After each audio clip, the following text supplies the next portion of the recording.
আসসালামু আলাইকুম ওয়া রাহমাতুল্লাহি ওয়া বারাকাতুহু।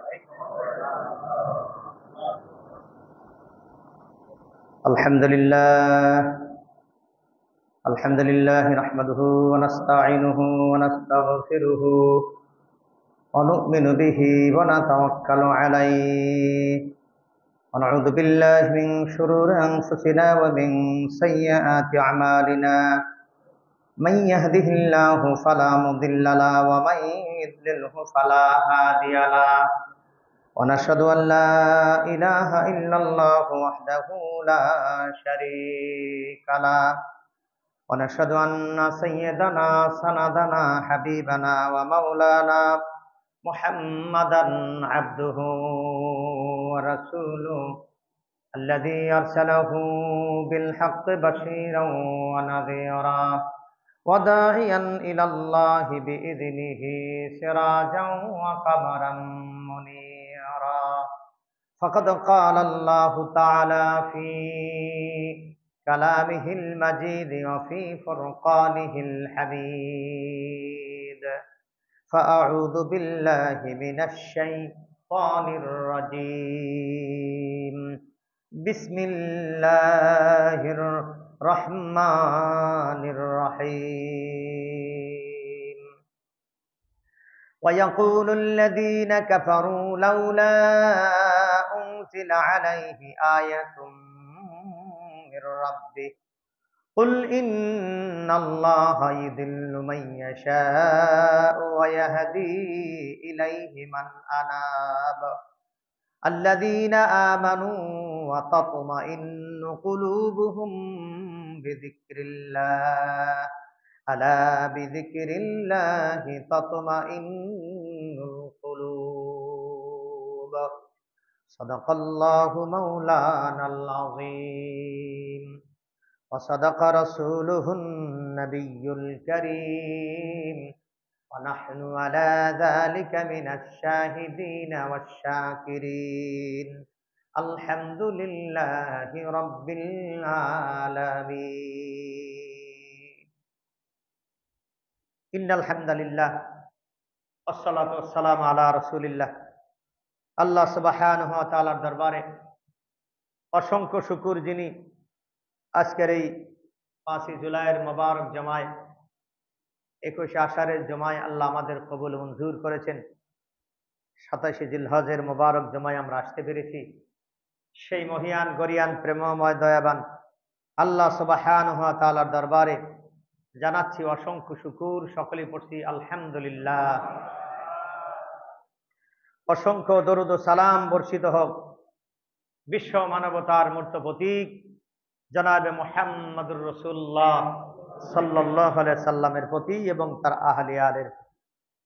সম্মানিত উপস্থিতি, মহাগ্রন্থ আল কোরআনে কারীমের 13 নম্বর পারা সূরা রা'দের 27 এবং 28 নম্বর দুটো আয়াতে কারিমা আপনাদের খেদমতে তেলাওয়াত করেছি। আল্লাহ সুবহানাহু ওয়া তাআলা তৌফিক দিলে এই আয়াতের আলোকেই কিছু কথা বলার ইচ্ছা রেখেছি। ওয়া মা তাওফিকে ইল্লা বিল্লাহ।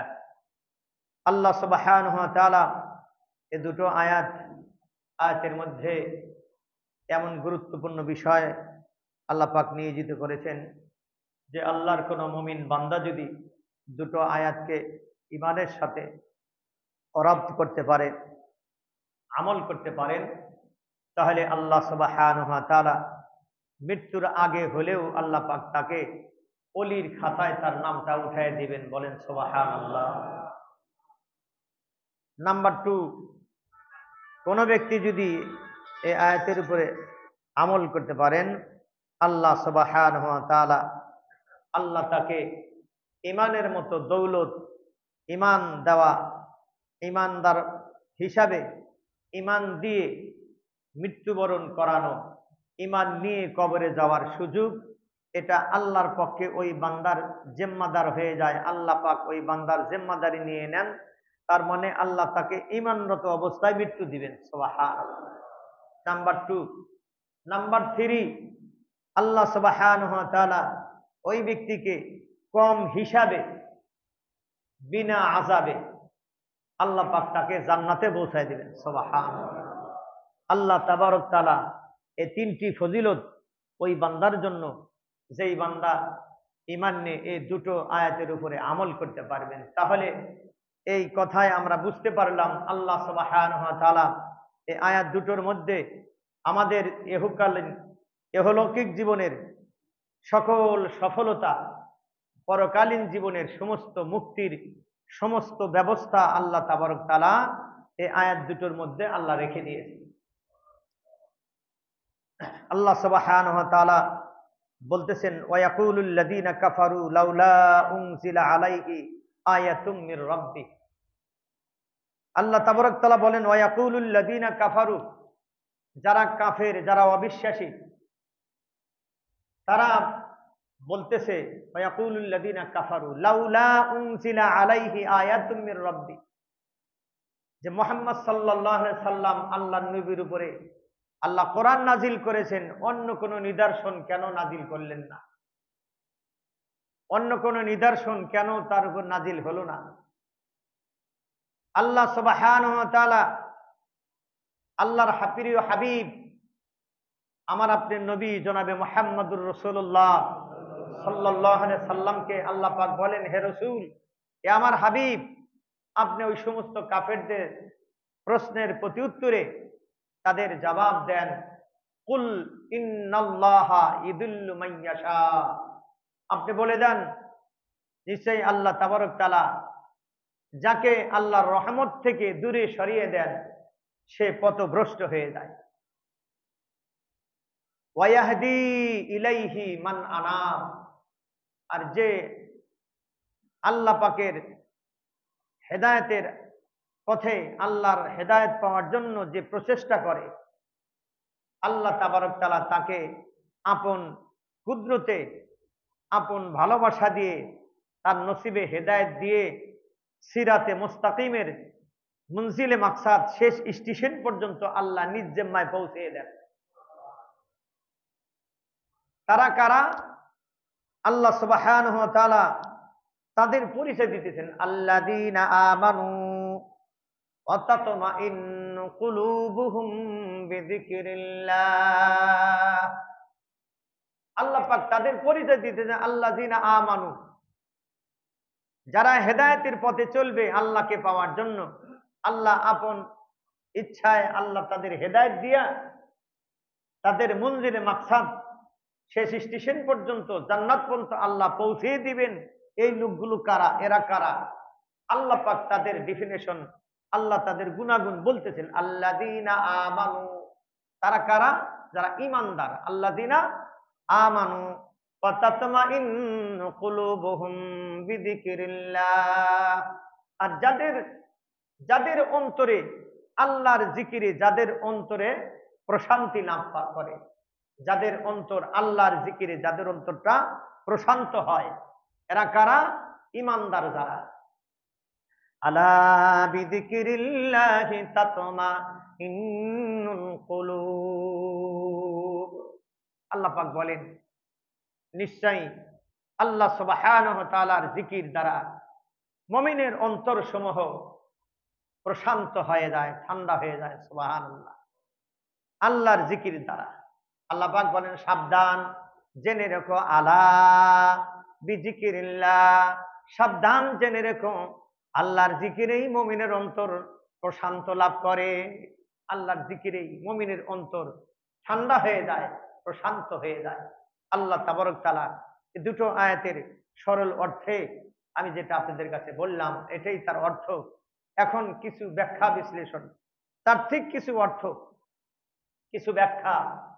আল্লাহ সুবহানাহু ওয়া তাআলা কোরআন নাজিল করলেন, কাফিরেরা প্রশ্ন করলো, লাউলা উনজিলা আলাইহি আয়াতুম মির রাব্বি। আল্লাহর হাবিবের কাছে কাফেররা প্রশ্ন তুলল। প্রশ্ন কি? যে আল্লাহ আল্লাহ পাক কোরআন নাজিল করলেন, কিন্তু আল্লাহ পাক এই আয়াতের মধ্যে আল্লাহ পাক জিকিরের কথা বলে দিলেন। জিকির দ্বারা হলো আল্লাহর কোরআন। আল্লাহ বিজিক্রিল্লাহি তাতমাইন্নুল কুলুব। আল্লাহর কোরআনের জিকির দ্বারা মুমিনের অন্তর কি হয়ে যায়? ঠান্ডা হয়ে যায়, প্রশান্ত হয়ে যায়। সুবহানাল্লাহ। তো আল্লাহ পাকের শ্রেষ্ঠ জিকির হচ্ছে আল্লাহর কোরআন। আল্লাহ পাকের নবীর কাছে যে মুজিজা, কাফেররা প্রশ্ন করলো যে আল্লাহ পাক কোরআন নাজিল করলো, অন্য নিদর্শন কেন নাজিল করলো না? এটা হলো তাদের শুধুমাত্র ইসলাম কবুল না করার একটা বাহানা, ঠিক কিনা বলেন? তারা এটা কি বাহানা খাড়া করলো, একটা অজুহাত খাড়া করলো ইসলাম কবুল না করার জন্য। কারণ হচ্ছে যে আল্লাহর এটা যে মুজিজা, আল্লাহর কোরআন, হযরতে আদম আলাইহিস সালাম থেকে শুরু করে ঈসা নবী পর্যন্ত লক্ষাধিক পয়গম্বরকে আল্লাহ যত মুজিজা দান করছেন, সমস্ত মুজিজা এক পাল্লায় উঠাইলে আর এক পাল্লায় আল্লাহর শুধুমাত্র একটা মুজিজা, আল্লাহর হাবিবের উপরে আল্লাহর যে শ্রেষ্ঠ মুজিজা আল্লাহ যে নাজিল করলেন, এই আল্লাহর কোরআন যদি এক পাল্লায় রাখা হয়, 1,00,000 পয়গম্বরের সমস্ত মুজিজার পাল্লার চেয়ে কোরআনের পাল্লা কি হয়ে যাবে? ভারী হয়ে যাবে। সুবহানাল্লাহ। আল্লাহ পাকের হাবিবের কাছে এমন জামে মানে এক মুজিজা আল্লাহ দান করেন। তাছাড়াও আল্লাহ পাকের হাবিব অসংখ্য মুজিজা তাদের সামনে কি করছেন? তুলে ধরছেন, কিন্তু তারা নসিবে কালেমা তাদের হয় নাই। কারণ আল্লাহ পাক বলেন ইদিল্লু মাইয়াশা, আল্লাহ পাক যাকে ইচ্ছা তাকে হেদায়েত দেন, যাকে ইচ্ছা তাকে পথভ্রষ্ট করেন। তাহলে আল্লাহ পাকের ইচ্ছায় যদি পথভ্রষ্ট হয়, এখানে নাস্তিকদের প্রশ্ন থাকে, ঠিক কিনা বলেন? নাস্তিকদের প্রশ্নটা কি? যে আল্লাহ যদি আমাদের হেদায়েত না দেন, আমরা যদি আল্লাহর পক্ষ থেকে পথভ্রষ্ট হই, আল্লাহ যদি আমাদের পথভ্রষ্ট বানায় দেন, তাহলে আমরা হেদায়েত পাবো কেমনে? এটা প্রশ্ন থাকে কিনা নাস্তিকদের? একটা সাধারণ একটা প্রশ্ন নাস্তিকদের থাকে। আল্লামা ইমাম কুরতুবী রাহিমাহুল্লাহ তার তাফসীরে তার জবাব দিয়েছেন যে আল্লাহ পাক যেই বান্দার উপরে নারাজ হন, অখুশি হন, তখন আল্লাহ পাকের রহমত ওই বান্দার থেকে ছিনিয়ে নেন। তখন ওই বান্দা কি হয়ে যায়? পথভ্রষ্ট হয়ে যায়, লাঞ্ছিত হয়ে যায়। আল্লাহ পাকের খাস রহমত বান্দার থেকে সলব হয়ে যায়। তাহলে এই কথার দ্বারা এই কথাটাও প্রতীয়মান হয় যে হেদায়েত আল্লাহর পক্ষ থেকেই হয়, ঠিক কিনা বলেন? আল্লাহ পাক আপন কুদরতে আল্লাহ পাক যাকে হেদায়েত দান করেন সেই হেদায়েত পায়। তার একটা দৃষ্টান্ত কিতাবে নাকির বিশ্ব নবী জনাবে মুহাম্মদুর রাসূলুল্লাহ সাল্লাল্লাহু আলাইহি সাল্লাম কিছু সাহাবীদেরকে নিয়ে আবু কুবাইস পাহাড়ের সামনে আল্লাহর পয়গম্বর দণ্ডায়মান ছিলেন। আবু কুবাইস পাহাড়, অনেক হাজী হজ করতে গেছেন, আবু কুবাইস পাহাড়ের পাশে দিয়ে গেছেন, কিন্তু জিজ্ঞাসা করলে বলতে পারবেন না, ঠিক কিনা কন? অনেক হাজী আছেন, আবু কুবাইস পাহাড় কোথায় জিজ্ঞেস করলে বলতে পারবেন না, অথচ ওই পাহাড়ের পাশ দিয়ে গেছেন। শতকরা 98 জন হাজী বলতে পারবে না আবু কুবাইস পাহাড় কোনটা। কি এখানে বহু হাজী আছেন, আপনি বলতে পারবেন আবু কুবাইস পাহাড় কোনটা? দেখে তো আসছেন অনেকেই। আল্লাহু আকবার। এজন্য হজের সমস্ত নিদর্শনগুলি যারা জানে তাদের কাছ থেকেই জেনে নেওয়া, যারা জানে তাদের কাছ থেকে জেনে নিলে আত্মার প্রশান্তি। হাদিস শরীফে এসেছে বিশ্ব নবী বলেন আউয়ালু জিবালিন খালাকাল্লাহু ফিল আরদি আবা কুবাইস। হাদিস শরীফে আল্লাহর পয়গম্বর বলেন পৃথিবীর জমিনে আল্লাহ যত পাহাড় তৈরি করেছেন, সর্বপ্রথম পাহাড় আল্লাহ আবু কুবাইস তৈরি করেছে। সর্বপ্রথম যেই পাহাড় সৃষ্টি করেছেন সেটা কোন পাহাড়? আউয়ালু জাবালিন, প্রথম যে পাহাড়, ফিল আরদি খালাকাল্লাহু ফিল আরদি আবা কুবাইস। আল্লাহ পাক বলেন, আল্লাহর হাবিবকে দিয়ে আল্লাহ পাক বলেন, আল্লাহর হাবিব বলতেছেন খালাকাল্লাহু, আল্লাহ যে সৃষ্টি করছেন, আউয়ালু প্রথম, ফিল আরদি জমিনের মধ্যে, আবা কুবাইস আবু কুবাইস নামক পাহাড়। পাহাড়টা আমি আপনাদেরকে চেনায় দেই, অনেক হাজির এই বললেই আপনারা চিনে ফেলবেন যে হুজুর ওই পাহাড়ের পাশটা তো কতই গেছি হুজুর। ওই পাহাড়টা হলো বাদশাহ আজিজ গেট, যেটা আছে মক্কা শরীফের প্রথম যে গেট, ওই গেটের নাম প্রথম যে বাবে আব্দুল আজিজ, প্রথম যে গেট, ওই গেটের নাম কি? আব্দুল আজিজ গেট। এই গেট সবাই দেখছেন না? যত হাজি গেছে সবাই দেখছেন। ওই গেট দিয়া বের হওয়ার পরে বাম সাইডে বাদশার বাড়ি, ডান সাইডে রাস্তা সরাসরি মেসফালা। মেসফালা যাওয়ার আগে বাম সাইডে একটু সামনে গেলে সুড়ঙ্গ পথ বাজে মিনা রাস্তায় যাওয়ার জন্য। ওই মিনা রাস্তায় সুড়ঙ্গ পথের পাশে যে পাহাড়টা দেখা যায়, এই পাহাড়ের নামই আবু কুবাইস পাহাড়। ওই পাহাড় দেখছেন না? সুড়ঙ্গ পথে ঢোকার আগে তো সবাই দেখছেন, ঠিক কিনা বলেন? ওই যে পাহাড়, ওই পাহাড়ের নাম কি? আবু কুবাইস পাহাড়, পৃথিবীর সর্বপ্রথম পাহাড়। হাদিস শরীফে এসেছে বিশ্ব নবী সাহাবীদেরকে নিয়ে ওই পাহাড়ের পাশে পাদদেশে দাঁড়া আছেন।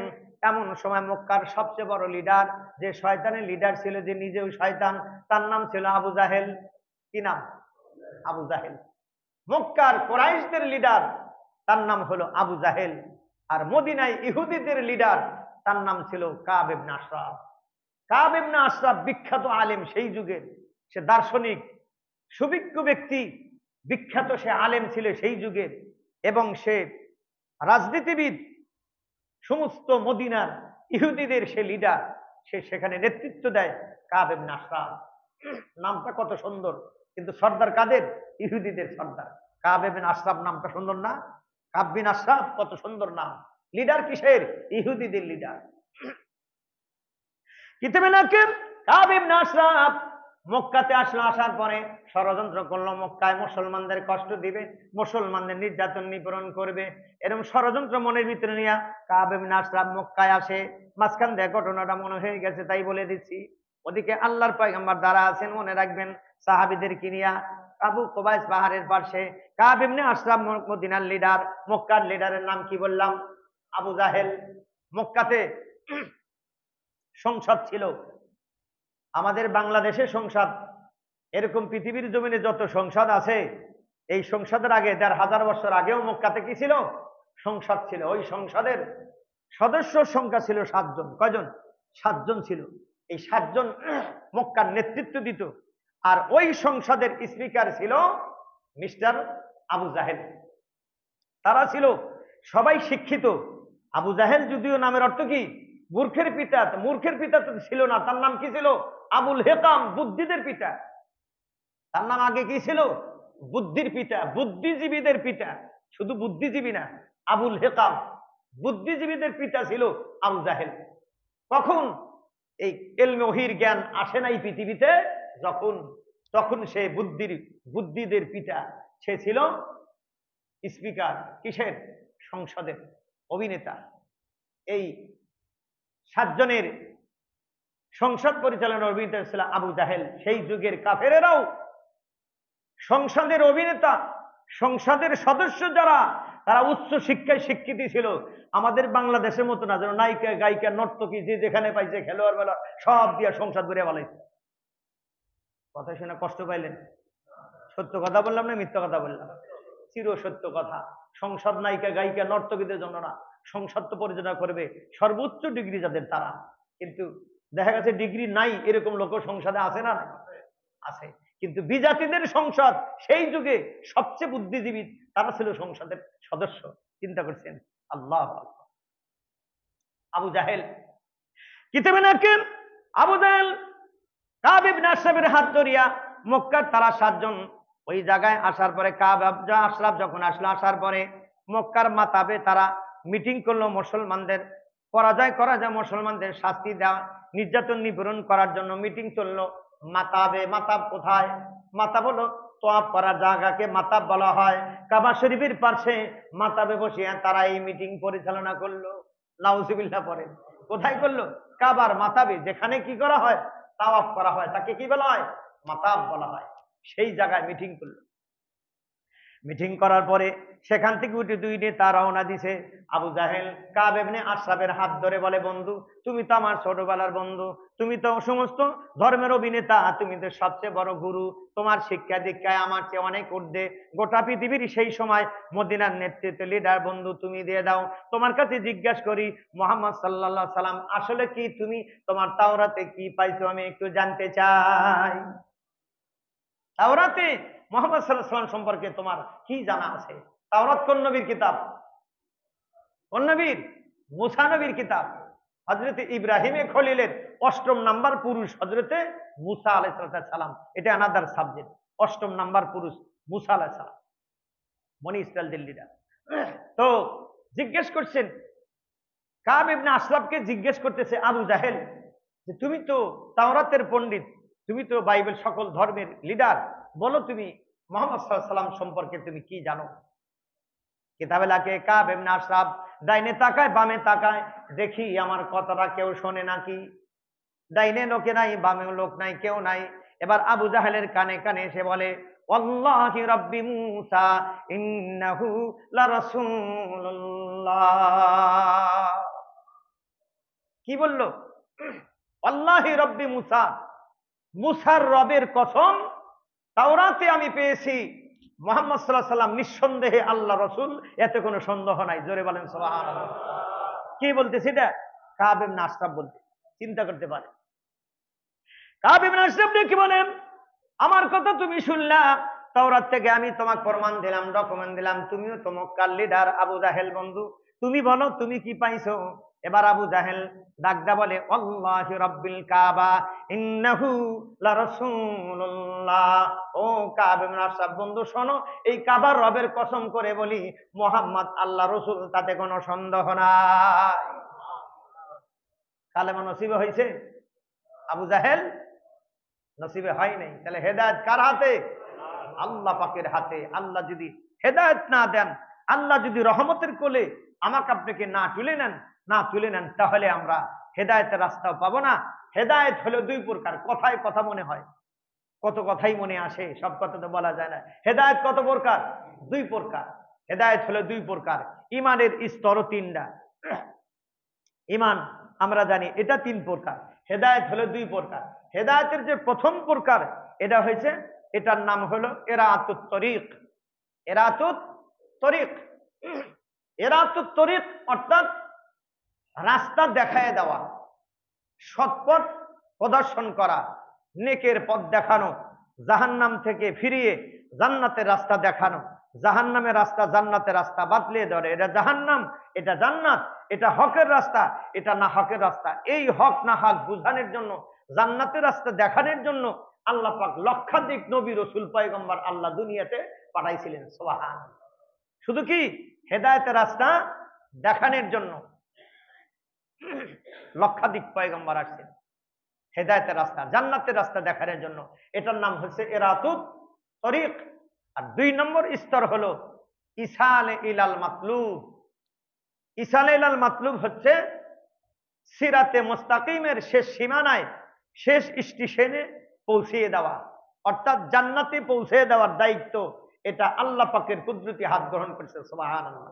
এটা হলো আল্লাহ পাকের জিম্মা, এটা হলো ইসাল ইলাল মাতলুব, মঞ্জিলে মাকসুদের পৌঁছিয়ে দেওয়া।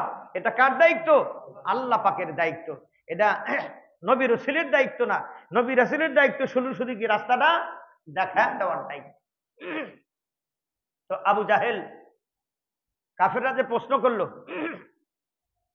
ওয়ায়াকুলুল কাফিরিনা লাউলা উনজিলা আলাইহি আয়াতুম মির রাব্বি, তাদের প্রশ্ন ছিল যে আল্লাহ কেন অন্য নিদর্শন নাজিল করে নাই?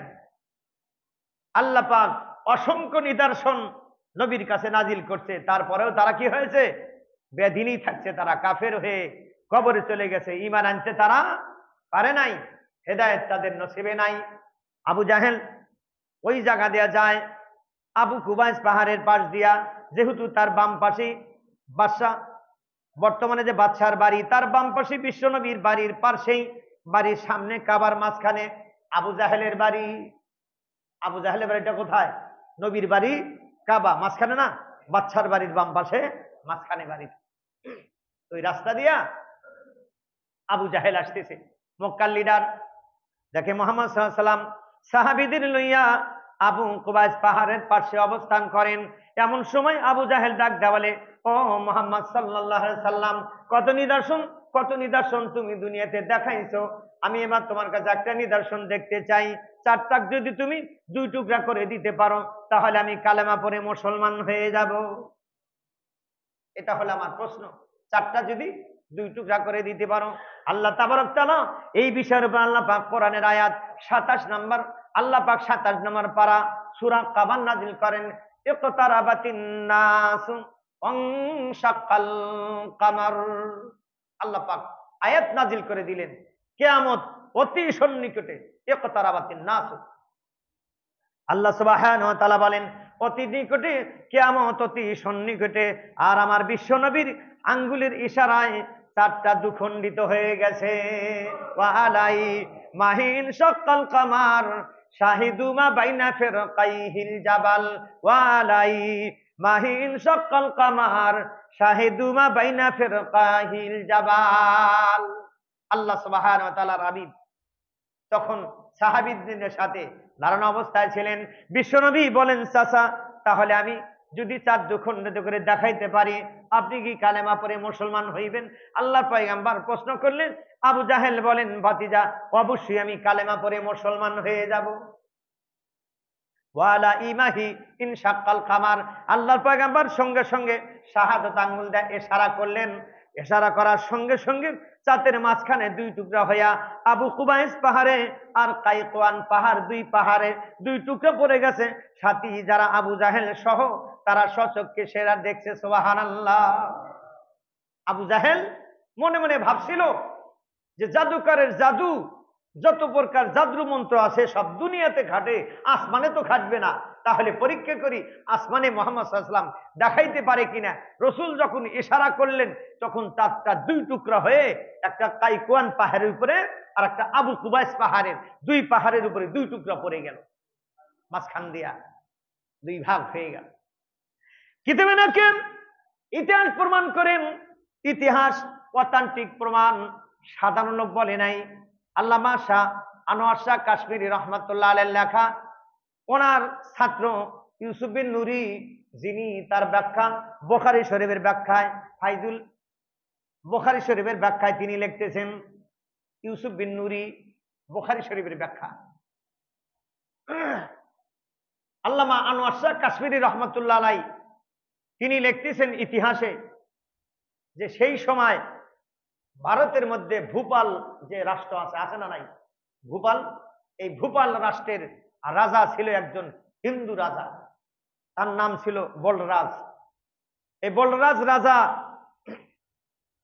কাবা থেকে হাজার হাজার মাইল দূরে ভারতের ভূপাল, এই ভূপালের রাজা হঠাৎ করে দেখছে, নিজের স্বচক্ষে দেখছে চারটা দুই টুকরা হয়ে গেছে। সুবহানাল্লাহ। হাজার হাজার মাইল দূরে থেকে চাঁদ দেখছে দুই টুকরা। দেখার পরে সে হতচকিত হয়ে গেল, হতভম্ব হয়ে গেল, কিংকর্তব্য বিমূঢ় হয়ে গেল। ঘটনা কি দেখলাম? ইতিহাসে লেখে সঙ্গে সঙ্গে ওই রাজা বলরাজ যত পুরোহিত ছিল, যত গণক ঠাকুর ছিল, সবাইকে সে একত্রিত করলো।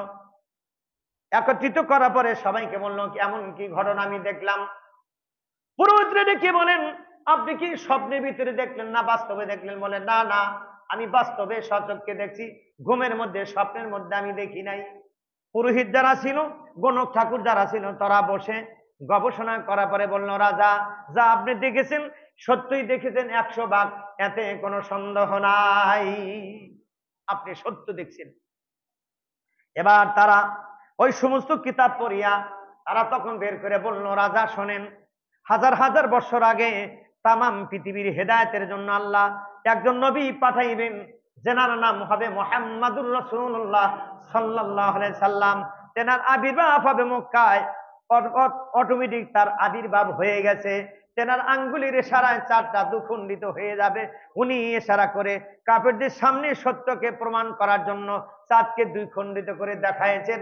আপনারা দেখছেন, সত্যই দেখছেন, এতে কোনো সন্দেহ নাই। তারা কিতাব পড়ে বলে দিল যাতে কোনো সন্দেহ নাই। তবে আপনি যে হাজার হাজার মাইল দূরে থেকে দেখলেন, এটা আপনার সৌভাগ্য, যা আপনি এত দূর থেকে এই জিনিসটা দেখলেন, এটা আপনার সৌভাগ্য। আল্লামা আনোয়ার শাহ কাশ্মীরি রহমাতুল্লাহ আলাইহি এই পর্যন্তই লিখছেন, ফতুহুল বারী, ফাইজুল বারীতে এই পর্যন্তই লিখছেন।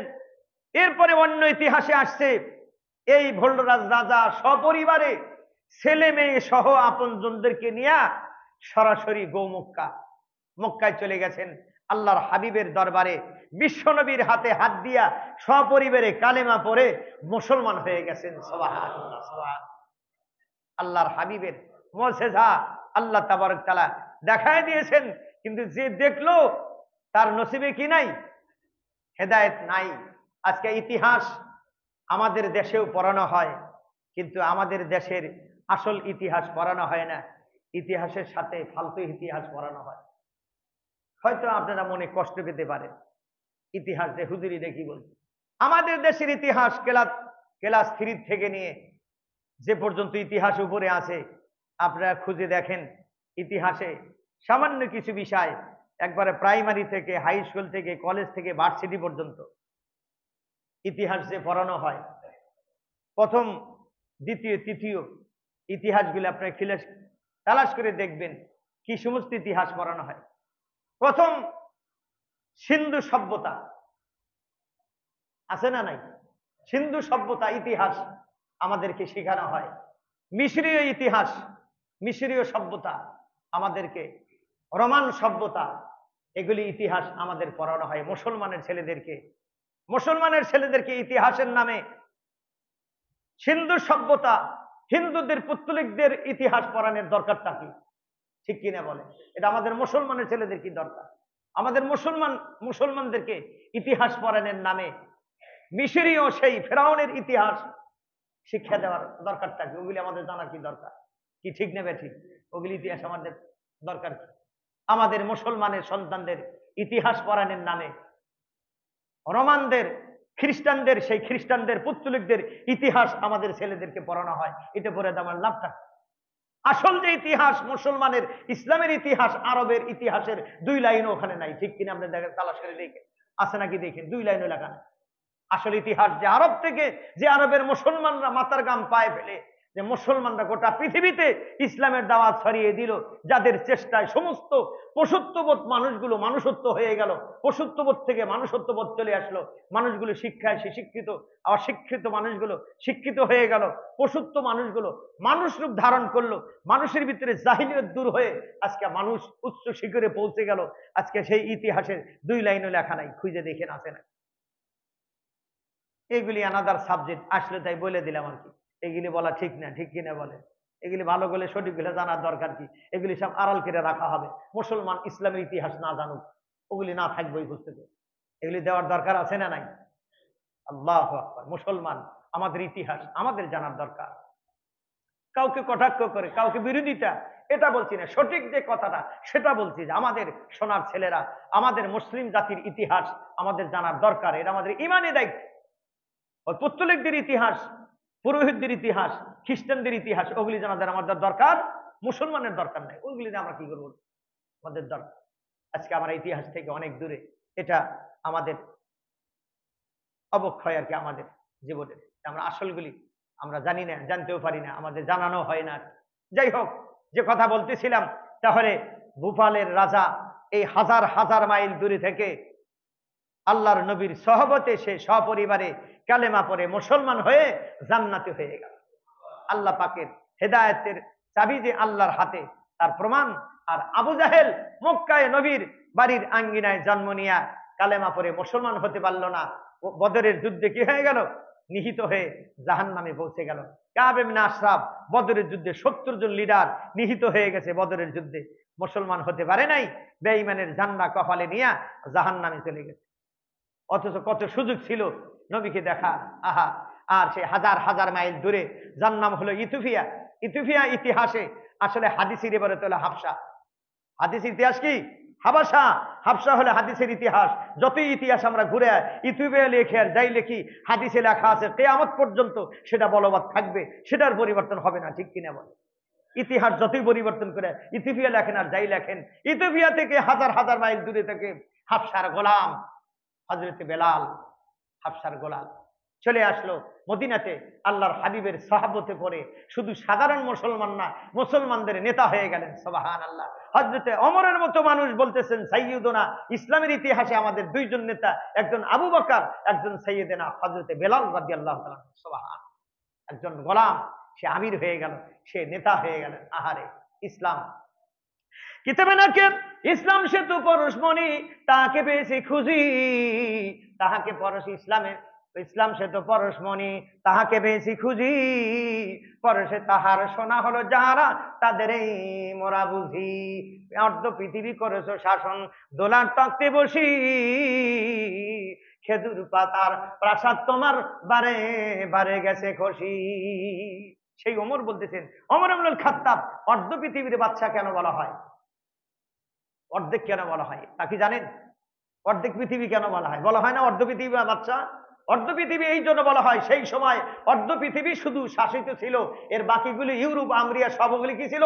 জঙ্গল ছিল, ওগুলির বসবাস ছিল না। এই আমেরিকা তো মাত্র 500 বছর আগে হলো, ঠিক কিনা বলেন?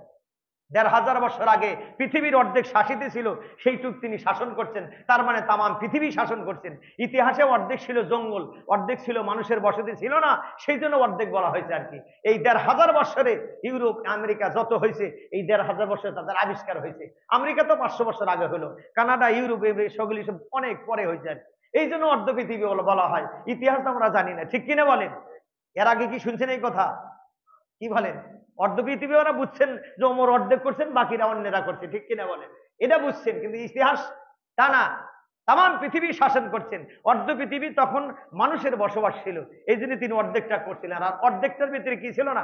মানুষ বলতে কিছু ছিল, ওগুলি সব জঙ্গল, পাহাড়, পর্বত, নদী, নালা ওগুলি ছিল। এই বাকি 1500 বছরে মানুষের বসবাস বিভিন্ন রাষ্ট্রে যায় চলে, ওগুলি রাষ্ট্রে পরিণত হয়ে দেশ, ওগুলি দেশে দেশে রূপান্তরিত হয়ে গেছে। এই জন্য অর্ধ পৃথিবী বলা হয়। সেই ওমর ইবনুল খাত্তাব রাদিয়াল্লাহু তাআলা আনহু তিনি বলছেন, হুয়া সাইয়্যিদুনা বেলাল। বেলাল বলছেন, বেলাল আমাদের সর্দার। এখানে অনেক বড় ঘটনা, অনেক কথা আছে আর কি। যাই হোক, সম্মানিত উপস্থিতি, তো হযরতে বিশ্বনবী জনাবে মুহাম্মদ রাসূলুল্লাহ সাল্লাল্লাহু আলাইহি সাল্লাম চন্দ্রকে ইশারা দিয়া 2 টুকরা করে দিলেন। আল্লাহর পয়গম্বর আসলেন, হযরতে ওমর, হযরতে আলী কাররামাল্লাহু ওয়াজহু আযাবাত ওয়া আলা ইমাহিন শাক্কাল কামার শাহিদু মা বাইনা ফিরকাইহিল জাবাল রুদ্দাতে শামসু কানাত কাদহাওয়াত ফা আযাবাত ইজদাআহা তাকতাবিল। লামিয়াতুল মুজিজা একটা কিতাব, সব ঘটনাগুলো আরবিতে আছে আর কি। এই দ্বিতীয়, হ্যাঁ, আল্লাহর হাবিব আসরের নামাজের পরে সেই সময় ওহী নাজিল হচ্ছে, হযরতে আলী কাররামাল্লাহু ওয়াজহাহুর রানের উপরে ওনার মাথা দিয়ে শুয়ে আছে, আরাম ফরমাচ্ছেন। এমন সময় ওহী নাজিল হয়ে গেছে, রুদ্দাতে শামসু কানাত কাদহাওয়াত ফা আযাবাত ইজদাআহা তাকতাবিল। রুদ্দাত মানে ফিরে আসা, রুদ্দাতে শামসু। তিনি তাকায় দেখলেন যে ওহী নাজিল হইতে হইতে সূর্যটা ডুবে গেল। হযরতে আলী কাররামাল্লাহু ওয়াজহাহু আফসোস করতেছেন, আহারে, আসরের নামাজটা আমার কি হয়ে গেল? ছুটে গেল। যারা নামাজি তাদের এক ওয়াক্ত নামাজ ছুটে গেলে তার তো ঠিক মতো ফজর চলে গেলে ঘুম হয় না, জোহর চলে গেলে খাবার মনে চায় না, মনের ভিতরে পেরেশান, হারে এক ওয়াক্ত নামাজ আমার ছুটে গেছে। আর যারা নামাজ পড়ে না, যারা অলসতা করে, তাদের তো ছুটে গেলে আরো ভালো লাগে, ঠিক কিনা বলেন? নামাজি, আল্লাহু আকবার, হযরতে আলী কাররামাল্লাহু ওয়াজহাহু বেকরার হয়ে গেলেন, পেরেশান হয়ে গেলেন। নবী আমাদেরকে বলেন, আলী, আল্লাহর নবী হঠাৎ করে তিনি লাফ দিয়ে উঠলেন, আলী হে, তুমি বেকরার, থরথর করে কাঁপতেছো, ঘটনা কি? আলী বলেন, ইয়া রাসূলুল্লাহ, আসরের নামাজ আমার হয় নাই, সূর্যটা ডুবিয়া গেল। ইয়া রাসূলুল্লাহ, সূর্য ডুবে গেল। সঙ্গে সঙ্গে আল্লাহর পয়গম্বর আল্লাহর দরবারে হাত তুললেন, রুদ্দাতে শামসু কানাত কাদহাওয়াত ফা আযাবাত ইজদাআহা তাকতাবিল। আল্লাহর পয়গম্বর আল্লাহর কাছে দোয়া করেন, আল্লাহ, আমার আলী তোমার নবীর সহবতে, তোমার নবীর অনুসরণে আসরের নামাজ পড়তে পারে নাই, আল্লাহ তুমি সূর্যটা আবার উঠিয়ে দাও। হযরত আসমা রাদিয়াল্লাহু তাআলা আনহা বলেন, আমি নিজের চোখে দেখলাম সূর্য ডুবে গেল, অন্ধকার হয়ে গেল। হঠাৎ করে তাকে দেখি সূর্য আবার উদিত হয়ে পাহাড়ের উপর দিয়ে আলো চলে আসলো। সুবহানাল্লাহ। রুদ্দাতিত কানা কানা শামস আবার ফিরে আসলো। আসার পরে হযরতে আলী কাররামাল্লাহু ওয়াজহাহু সাথে সাথে ওযু করলেন। ওযু করে তাড়াতাড়ি আসরের নামাজ যখন পড়লেন, আবার সূর্য ডুবে গেল। সুবহানাল্লাহ। নবীর অসংখ্য মুজিজা, এরকম অনেক মুজিজা কাফেররা দেখছে, কিন্তু তারা কালেমা পড়ে মুসলমান হতে পারে নাই। এই জন্য যে হেদায়েত কার হাতে? আল্লাহ পাকের হাতে। মাইয়াশা ইদুল্লু মাইয়াশা ওয়া ইয়াহদি ইলাইহি মান আনাব। আর আল্লাহ যাকে চান, আল্লাহ তাকে হেদায়েত দিয়া রহমতের কোলে তুলে নিয়ে মঞ্জিলে মাকসাদে জান্নাত পর্যন্ত আল্লাহ তাকে পৌঁছিয়ে দেন। আল্লাযীনা আমানু ওয়া তাতমাইন্নু কুলুবুহুম বিযিকরিল্লাহ। আর তারা কারা?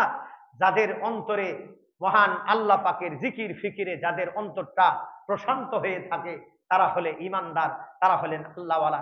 আল্লাহ তাদেরকে মহাব্বত করে ভালোবেসে আল্লাহ তাদেরকে আল্লাহ উচ্চ শিখরে আল্লাহ তাবারক তাআলা পৌঁছিয়ে দেন। সুবহানাল্লাহ, সুবহানাল্লাহ।